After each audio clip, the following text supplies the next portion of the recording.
नमस्कार, मी पंजाब डक. आज आहे 2 जून 2025 आणि मी माझ्या शेतामध्ये पाहू शकता. पाऊस उघडल्याच्या नंतर आम्ही हे रोटावेटर मध्ये शेत तयार करून ठेवलेलं आहे. कारण की राज्यामध्ये आता ना 7 जून 8 9 तारखेला राज्यात पाऊस येणार आहे आणि त्याच्यामुळे आम्ही काय करणार आहे, पेरणीची तयारी करून ठेवण्यासाठी ही सगळी रेडी करून ठेवलं.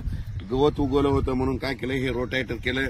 आणि या सर्व शेतकऱ्याला सांगू इच्छितो, तुम्ही काय करा, 6 जून पर्यंत तुम्ही शेत तयार करून घ्या.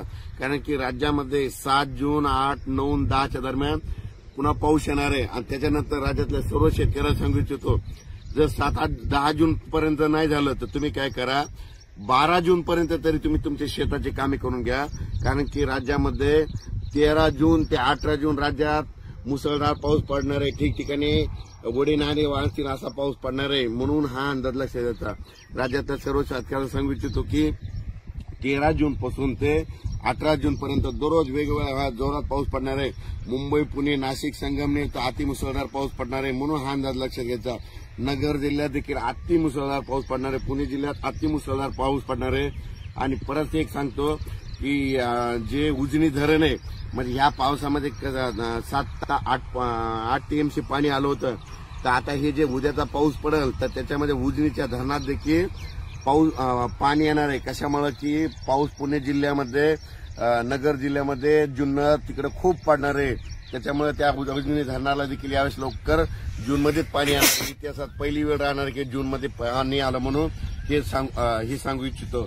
आणि राज्यातल्या परत सर्व शेतकऱ्यांना सांगू इच्छितो, 13 जून ते 17 जूनच्या दरम्यान लातूर जिल्हा, नांदेड जिल्हा, बीड जिल्हा, धाराशिव जिल्हा, सोलापूर जिल्हा, त्याच्यानंतर सातारा, सांगली, कोल्हापूर नगर जिल्हा, त्याच्यानंतर संभाजीनगर, जालना जिल्हा, त्याच्यानंतर उत्तर महाराष्ट्रामध्ये धुळे, नंदुरबार,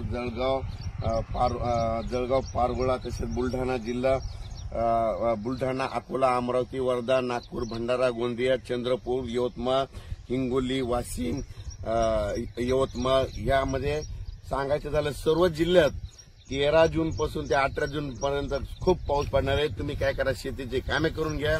यंदा योगायोग इतका चांगला की यंदा जूनच्या शेवटपर्यंत सगळ्या माझ्या महाराष्ट्रातल्या सर्व शेतकऱ्याची पेरणी होणार आहे. त्याच्यामध्ये जूनच्या शेवटच्या आठवड्यापर्यंत कोणी पेरणीपासून वंचित राहणार नाही. कारण की या पावसातच आतापर्यंत तुम्हाला सांगू इच्छितो, जवळपास 350 मिलीमीटर पाऊस झालेला आहे. आणि याच्यानंतर 7 8 जूनला देखील भागबदलत पाऊस पडणार आहे. त्याच्यानंतर 13 ते 17 देखील खूप पाऊस पडणार आहे. म्हणून राज्यामध्ये पेरणीसाठी असं पोषक वातावरण आहे. जमिनीमध्ये पीक खूप ओलं आहे, पेरलं तरी उगवू शकतं. म्हणून हे सर्व शेतकऱ्यांनी पेरताना स्वतःचा निर्णय घ्या. पेरायचं तर पेरू शकता. निर्णय घेत असताना शेतकऱ्याला कळतं पेरायचं की नाही. इतकी ओल असली तर कधी पेरलं तर उगवतं. म्हणून हे शेतकऱ्याला सगळ्याला माहीत असतं. म्हणून शेतकऱ्यांनी स्वतःचा निर्णय घ्या. पण राज्यात सांगू इच्छितो, आता म्हणजे हे 2 जून ते 6 जून पर्यंत काल बरंच मला शेतकऱ्याचे फोन आले की सर पाऊस सुरू झाला. तर तुम्हाला एक सांगू इच्छितो, पाऊस एकदम बंद होणार नाही. ज्यावेळेस खंड पडतो त्यावेळेस एकदम महाराष्ट्रात कुठंच असा पाऊस पडलेला दिसत नाही. म्हणजे सांगायचं झालं तर हे खंड पडलेला नाही, काही नाही. स्थान म्हणजे काय होणार आहे तुम्हाला सांगतो. आज देखील तुम्ही पाहू शकता, म्हणजे धाराशिव, सोलापूर या जिल्ह्यात देखील आज बऱ्याच ठिकाणी तुरळक अशा 10-10 मिनिटाच्या 15 मिनिटाच्या सरी येत राहणार आहे.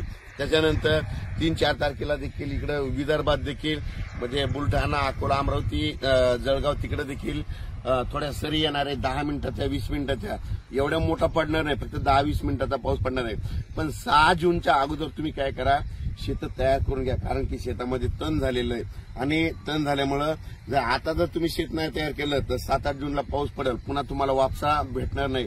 त्याच्यानंतर काय होईल की 13 ते 18चा इतका पाऊस पडेल की त्याच्यात तुम्हाला मग तुमच्या शेतात वापसाच होणार नाही. त्याच्यामुळे तुमची पेरणी थोडी हे होईल. म्हणून तुम्ही काय करा, 13 ते 17 राज्यात धो पाऊस पडणार आहे, मुसळधार पडणार आहे. म्हणून हा अंदाज लक्षात घ्यायचा. आणि त्याच्या अगोदर मात्र 7 8 9 10ला देखील राज्यात पाऊस पडणार आहे. आणि त्याच्यानंतर यामध्ये 8 2 3 4 5च्या दरम्यान दररोज राज्यामध्ये विखुरलेल्या स्वरूपाच्या 10 मिनिटाच्या 20 मिनिटाच्या सरी येणार आहे. हे देखील लक्षात घ्यायचं. शेतकऱ्यांनी पेरणीचा, लागवडीचा निर्णय स्वतः घ्यावा. आणि पाहू शकता मी माझ्या शेतामध्ये, या शेतामध्ये काय केलं, इतकं म्हणजे पहिल्यांदा तण उगवलं होतं. सुरुवातीला रोटावेटर झालं, पाळी हाणून घेतली आणि आता मध्ये हे 2-3 दिवसांना लगेच पेरणीचा निर्णय आम्ही देखील घेणार आहेत. मग हे देखील सांगू इच्छितो, सर्व शेतकऱ्याला सांगू इच्छितो की काल सोलापूर जिल्ह्यामध्ये मी काल बऱ्याच ठिकाणी ते शेतकरी उद्घाटन प्रसंगी गेल्याच्या नंतर पाहणी केल्याच्या नंतर बघितलं तर सोलापूर जिल्ह्यामध्ये 450 ते 500 मिलीमीटर पाऊस झाला. खडे फुटलेत. तर त्या शेतकऱ्याला सांगू इच्छितो की तुम्हाला त्या शेतातलं पाणी काढून द्यावं लागेल. नसता आता उद्या 7-8-9चा देखील पाऊस पडणार आहे, त्याच्यानंतर 13 ते 17 पडणार आहे. म्हणून तुमचे शेत तसेच राहतील. म्हणून तुम्ही काय करा, लवकर निर्णय घ्या. म्हणजे इतका पाऊस पडला की सोलापूरला दरवर्षी सरासरी 550 ते 600 मिलीमीटर पाऊस पडतो आणि यावर्षी मे महिन्यामध्ये तितका मिलीमीटर. तर म्हणजे खडे देखील फुटलेत, विहिरीला पाणी आल्यात, विहीर वसंडून वाहत आहे. इतका पाऊस सोलापूर जिल्ह्यामध्ये पडलाय. आणि बीड जिल्ह्यासाठी परत एक आनंदाची बातमी सांगतो, हे वर्ष असं राहील की बीड जिल्ह्यातला एकही छोटं तळ म्हणजे रिकामं राहणारच नाही. आता उद्याच्या 13 ते 17 मध्ये बीड, कडा, आष्टी या भागात देखील खूप पाऊस पडणार आहे. छोटे सगळे बंधारे भरून जाणार आहे.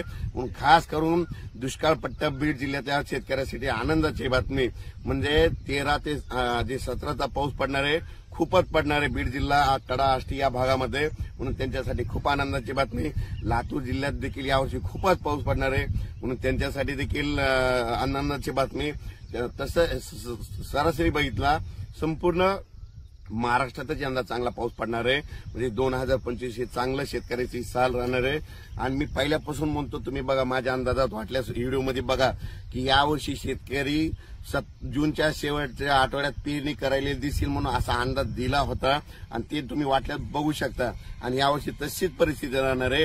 म्हणजे शेत सगळ्यांच्या शेतामध्ये जमिनीमध्ये ओल देखील भरपूर आहे, सगळ्या गोष्टी भरपूर आहेत.